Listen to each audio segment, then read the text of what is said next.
감사하고 있는가 깊이 생각이 될 때가 많습니다.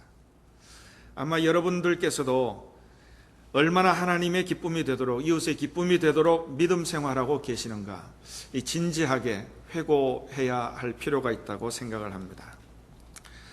현대사회는 뭔가를 평가하려고 하면 어떤 숫자적인 기준을 만들어 놓고 지수라는 말로 표현할 때가 많습니다. 우리가 너무나 잘 아는 지능지수, IQ는 우리가 사람이 얼마나 똑똑한 것을 나타내는 숫자적인 표현들입니다. 그런데 거기서 이제는 발달해서 모든 것에 지수라는 말을 붙일 때가 많습니다. 감성지수라는 것도 있습니다. 사람이 얼마나 감정이 풍부한가, 또 가슴 넓이가 얼마나 되는가, 그래서 EQ라는 것이 있고요. 또 생각해 보면 건강지수, 성장지수라는 것도 있습니다. 사람들 중에는 나이는 많지만 육신의 상태가 비교적 젊은 사람이 있는가 하면 어떤 사람은 젊은데 나이보다 늙어버린 그런 사람도 있다고 합니다. 그러니까 몸의 건강을 잘 지켜내기 위해서 건강지수라는 것을 필요로 하는 것 같습니다. 그렇다면 우리 그리스도인들은 이렇게 물어볼 수 있습니다. 물어봐야 합니다. 도대체 내 신앙지수는 얼마일까? 내 영적 지수가 얼마나 되었는지, 영적인 성장이 얼마나 되고 있는지 신앙의 성숙도를 생각해 보아야 해야 한다는 얘기입니다. 여러분, 누가 지혜로운 사람이고 누가 어리석은 사람이겠습니까? 적어도 성경이 말씀하는 어리석은 자는 어떻게 하면 말씀을 통해서 지혜를 얻을 수 있는지 진지하게 찾아보지도 않고, 또 어떻게 나 자신이 어떠한 사람인지 믿음으로 어떻게 변화해 갈 수 있는지도 알려고 하지 않는 사람, 이 사람이 어리석은 사람입니다. 성도 여러분, 이런 영적인 어리석은 사람이 우리는 되지 말아야 하겠습니다. 은혜 받기는 많이 받으려고 하고 주님이 원하시는 열매는 맺지도 못하는 부실한 나무 같은 신자는 되지 말아야 합니다. 우리 사람은 실패할 수 있습니다. 실수할 수도 있습니다. 그러나 그럴 때마다 회개하고 다시 돌이킬 줄 아는 영적인 지혜로운 사람, 축복은 많이 받아도 믿음의 열매가 없이 그냥 살아가는 신자는 되지 않아야 된다는 이야기입니다. 그런 의미에서 우리 교회를 다시 한번 우리 생각해 보십시다. 또 우리 스스로를 생각해 보십시다. 여러분의 영적인 지수는 얼마나 되고 산돌 교회에 출석한 이후부터 지금까지 얼마나 믿음이 성장한 것 같습니까? 또 36년 된 우리 교회의 신앙 지수는 얼마나 되는 것 같습니까? 이거 중요한 질문이 아닐 수 없습니다. 이렇게 영적 지수를 평가하는 기준을 잡을 때 우리는 신약 성경의 편지들을 기준으로 생각할 수 있습니다. 성경에는 바울 사도가 여러 교회에 전한 말씀들이 많이 있습니다. 전부 편지 형식으로 된 말씀입니다. 소위 서신서라고 하는 책들입니다. 예를 들면 오늘 읽은 에베소서 같은 이 서신은 에베소 교회에 보낸 편지였다는 말입니다. 이렇게 편지로 교회에 전한 하나님의 말씀을 보면 아주 특징적인 것이 있는데, 항상 예수 그리스도와 믿음에 대한 중요한 선포가 있은 다음에 어김없이 따라오는 말씀은 교회와 교회 생활에 대한 권면의 말씀들입니다. 교회가 무엇인가, 교회의 본래 모습이 어떠해야 하는가, 이걸 자세히 가르쳐 주시는 말씀들입니다. 오늘 본문 말씀만 해도 에베소서 4장의 말씀은 교회가 무엇을 하는 곳이어야 하는가, 그 교회에 대한 아주 핵심적인 말씀을 가르쳐 주는 중요한 말씀들입니다. 사실 비단 에베소서뿐만 아니라 거의 대부분 신약 성경에 있는 서신에서는 이와 같이 교회에 대한, 또 교회 생활을 어떻게 해야 되는지에 대한 말씀들이 다 적혀 있습니다. 그 중에서도 오늘은 두 군데의 말씀을 소개해 드리고 싶습니다. 지난 몇 주 전 금요 예배 때 이미 소개해 드린 말씀이기도 하지만은 오늘 창립 36주년을 맞이하는 주일에 공식적으로 여러분들에게 소개를 드립니다. 첫 번째 말씀은 고린도전서 10장 23절 24절의 말씀입니다. 여러분 한번 찾아서 같이 읽어보도록 하겠습니다. 고린도전서 10장 23절 24절 그리고 31절에서 34절 말씀입니다. 먼저 고린도전서 10장 23절 24절의 말씀을 찾으셔서 한 목소리로 읽으시겠습니다. 모든 것이 가하나 모든 것이 유익한 것이 아니요 모든 것이 가하나 모든 것이 덕을 세우는 것은 아니니 누구든지 자기의 유익을 구하지 말고 남의 유익을 구하라. 그리고 31절부터 33절까지의 말씀입니다. 그런즉 너희가 먹든지 마시든지 무엇을 하든지 다 하나님의 영광을 위하여 하라. 유대인에게나 헬라인에게나 하나님의 교회에나 거치는 자가 되지 말고 나와 같이 모든 일에 모든 사람을 기쁘게 하여 자신의 유익을 구하지 아니하고 많은 사람의 유익을 구하여 그들로 구원을 받게 하라. 아멘. 우리가 알다시피 이 말씀은 수많은 분쟁과 분란이 있었던 고린도 교회에 주신 말씀입니다. 교회 안에서 무슨 일도 우리는 다 할 수 있겠지만 모든 일이 다 덕이 되고 유익이 되는 건 아니다. 그러니 교회에 거치는 자가 되지 말고 남의 유익을 구하는 성도가 되기를 바라시는 귀중한 말씀입니다. 두 번째는 야고보서 3장 13절에서 18절의 말씀입니다.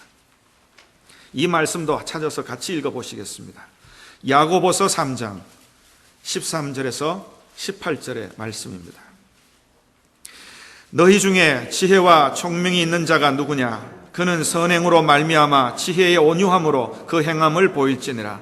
그러나 너희 마음속에 독한 시기와 다툼이 있으면 자랑하지 말라. 진리를 거슬러 거짓말하지 말라. 이러한 지혜는 위로부터 내려온 것이 아니요 땅 위의 것이요 정욕의 것이요 귀신의 것이니 시기와 다툼이 있는 곳에는 혼란과 모든 악한 일이 있음이라. 오직 위로부터 난 지혜는 첫째 성결하고 다음에 화평하고 관용하고 양순하며 긍휼과 선한 열매가 가득하고 편견과 거짓이 없나니 화평하게 하는 자들은 화평으로 심어 의의 열매를 거두느니라. 아멘. 지혜의 기준을 달리해 주시는 말씀입니다. 정말 지혜롭게 교회를 섬긴다는 게 어떤 것인지, 어떻게 하는 것이 교회를 바르게 섬기는지를 분명하게 가르쳐 줍니다. 이 땅에 많은 일이 교회 안에도 있을 수 있지만 시기와 다툼이 아니라 참 성결하고 긍휼한 마음으로 화평하고 관용한 마음으로 교회를 섬겨야 한다. 그게 바른 지혜라고 우리에게 가르쳐 줍니다. 저는 고린도전서 10장 23절의 말씀, 야고보서 13장 13절의 말씀, 이 두 군데의 말씀이야말로 교회 생활을 어떻게 해야 하는지, 교회를 어떻게 섬겨야 하는지 분명하고 확실하게 가르쳐주는 기초와도 같은 말씀이라고 생각합니다. 우리는 이 두 군데의 말씀을 항상 우리 앞에 놓고 교회 생활을 해야 할 것입니다.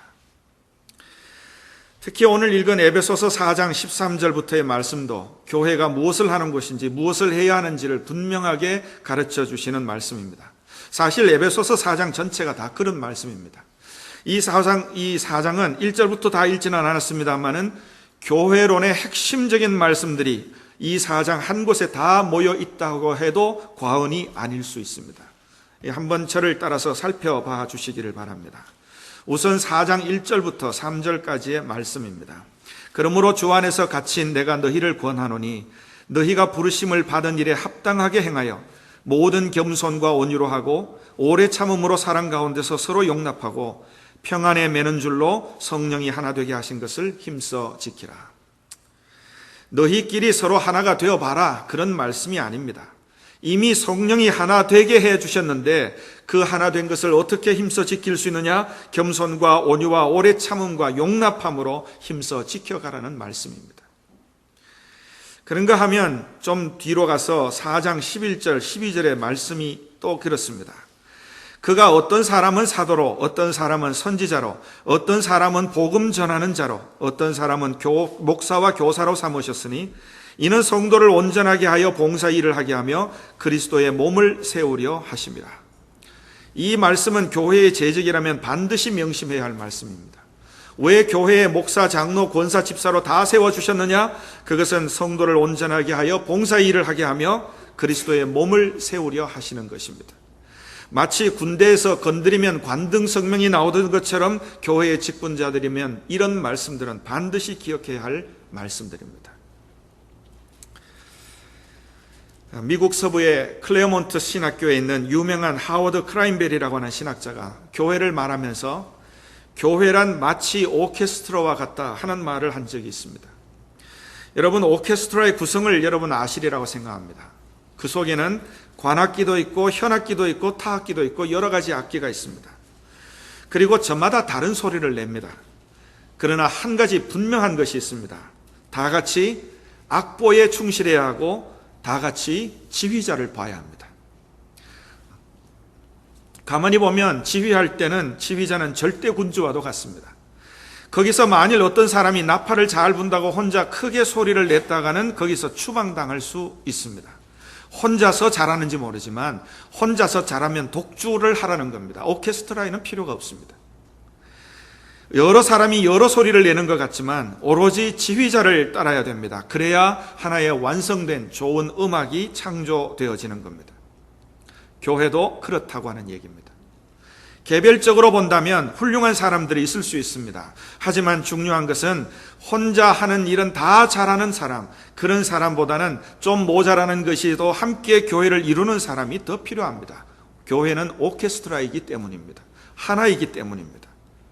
그래서 에베소서 4장 5절에 말씀하기를 주도 한 분이시요 믿음도 하나요 세례도 하나요 하나님도 한 분이시니 곧 만유의 아버지시라, 이처럼 하나를 강조합니다. 그런데 여기서 우리가 생각해야 될 중요한 것이 있습니다. 이렇게 하나가 되어야 하는 이유가 무엇입니까? 왜 하나 되기를 힘써야 합니까? 무엇을 위해서 하나가 되어야 하고 무엇을 위해서 사도로 교사로 우리를 불러주셨습니까? 궁극적인 목적이 있는데 그 궁극적인 목적이 바로 오늘 읽은 본문의 말씀입니다. 이 말씀을 제가 다시 한번 읽어드립니다. 우리가 다 하나님의 아들을 믿는 것과 아는 일에 하나가 되어 온전한 사람을 이루어 그리스도의 장성한 분량이 충만한 데까지 이르리니 이는 우리가 이제부터 어린아이가 되지 아니하여 사람의 속임수와 간사한 유혹에 빠져 온갖 교훈의 풍조에 밀려 요동하지 않게 하려 함이라. 오직 사랑 안에서 참된 것을 하여 범사에 그에게까지 자랄지라. 그는 머리니 곧 그리스도라. 그에게서 온몸이 각 마디를 통하여 도움을 받음으로 연결되고 결합하여 각 지체의 분량대로 역사하여 그 몸을 자라게 하며 사랑 안에서 스스로 세우느니라. 그리스도에게까지 자라가는 것입니다. 주님을 닮아가고 주님의 성품을 내 것으로 삼고 주님의 하나님의 뜻을 따라 끝까지 실천하신 거기까지 우리는 함께 한 마음으로 성장해야 한다는 말씀입니다. 그러기 위해서 하나가 되라고 많은 직분자를 세워주신 것입니다. 다시 말하면 성장 목표가 분명하다는 말입니다. 범사에 그리스도에게까지 자라가라, 이것이 교회의 목표입니다. 어떤 분은 그게 무슨 분명한 목표라고 하느냐 하시겠지만 이거야말로 교회의 분명한 목표입니다. 그건 목표가 안 된다고 하시는 분들은 진짜 내 믿음의 목표, 인생 신앙으로 살아가는 내 인생의 목표가 무엇인지를 다시 한번 생각해 보아야 합니다. 범사에 그에게까지 자랄지라. 이거 하라고 교회로 모이게 하시고 평안으로 하나 되게 하시고 많은 일꾼을 세워주신 겁니다. 오케스트라와 같이 교회의 머리 되시는 그리스도를 중심으로 믿는 일과 아는 일에 하나가 되어서 그리스도에게까지 자라가라고 교회 생활하도록 해주신 겁니다. 이것이 교회 공동체에 주신 목표입니다. 이 거룩한 사명, 교회의 원초적인 목적을 잃어버리니까 교회 안에 땅의 지혜가 판을 치고 남의 유익이 아니라 자기 유익을 구하게 되는 것입니다. 성도 여러분, 하나님이 우리에게 은혜도 주시고 복도 주시는 진짜 이유가 뭐라고 생각하십니까? 여러분 다 은혜를 구하고 복을 구하는데 왜 하나님이 은혜와 복을 주시겠습니까? 이 세상에서 내가 복되게 살라고 주시는 겁니까? 그것도 물론 맞습니다. 하지만 진짜 이유는 믿음의 성장을 위해서 주시는 것입니다. 우리의 믿음이 그리스도에게까지 자라게 하려고 은혜를 주시는 겁니다. 그래서 신학적으로 말하면 은혜란 무엇인가? 은혜란 하나님을, 예수님을 닮게 하기 위하여 필요한 모든 것이 은혜입니다. 범사가 은혜입니다. 성도 여러분, 때로는 내가 실수하고 실패하지만 내가 실패함으로 인해서 나를 겸손하게 만들어서 그리스도를 닮게 한다면 그 실패가 하나님의 은혜입니다. 우리 신자들은 이렇게 신앙 고백하지 않을 때가 참 많습니다. 그러나 여러분 분명히 아시기 바랍니다. 많은 환난을 겪어서 내가 그리스도의 사람으로 그리스도에게까지 성장하게 된다면 그 자체가 은혜입니다. 때로는 불행한 일이지만 내 건강을 가지고 하나님을 떠나고 그리스도를 떠나는 것보다는 불행한 일이지만 병든 것이 은혜가 될 때도 있습니다. 우리는 이 사실을 잊지 말아야 합니다. 범사에 모든 상황을 통해서 하나님은 나로 하여금 주님의 성품, 주님의 삶에 가깝도록 나를 성장시키고 변화해 가도록 원하시는 겁니다. 하나님이 우리에게 기대하시는 바는 그 한 가지입니다. 예수 그리스도를 범사에 그에게까지 자랄지라. 하나님이 우리에게 은혜 주시는 최종 목적은 그리스도를 닮게 성장하도록 만드시기 위한 것입니다. 우리의 영혼이나 교회는 믿음의 항아리와도 같습니다. 독이 크고 깊은 항아리일수록 많은 것을 담을 수 있다는 건 이건 당연한 사실입니다. 우리의 영혼이 좁은 것을 벗어나서 주의 말씀으로, 주의 은혜로 자꾸 믿음의 항아리가 커지듯이 커진다면 우리는 하나님의 은혜와 복을 더 담을 수 있습니다. 교회도 믿음의 독이 크고 깊을수록 많은 은혜를 담고 많은 성도와 함께 할 수 있습니다. 36년이 지나가는 우리 교회는 우리 믿음의 항아리를 더 넓혀야 할 때입니다. 작은 항아리는 깨고 좁은 마음으로 뭔가를 했던 일들은 깨버리고 우리 마음에 주의 성품을 닮은 넓은 항아리를 가져야 합니다. 그래야 많은 사람을 담고 많은 일을 할 수가 있습니다. 오늘 본문에도 아는 일과 믿는 일에 하나가 되라 하셨지만 디모데전서 4장 13절에도 바울 사도의 이런 권면의 말씀이 있습니다. 내가 이를 때까지 읽는 것과 권하는 것과 가르치는 것에 전념하라. 말씀을 읽는 것과 다른 사람에게 권하는 것 그리고 가르치는 일에 마음을 바싹 붙여라. 그렇게 권고합니다. 그러면서 15절에 또 이렇게 말씀합니다. 이 모든 일에 전심전력하여 너의 성숙함을 모든 사람에게 나타나게 하라.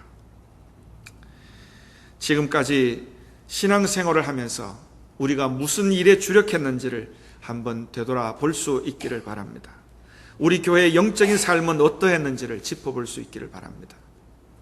신앙의 외형적인 것, 무슨 어떤 직분이나 어떤 외적으로 드러나는 일이나 이런 것, 그것도 다 중요하지만 내 믿음의 성장, 우리 교회의 믿음의 성장, 이것이 가장 중요한 것입니다.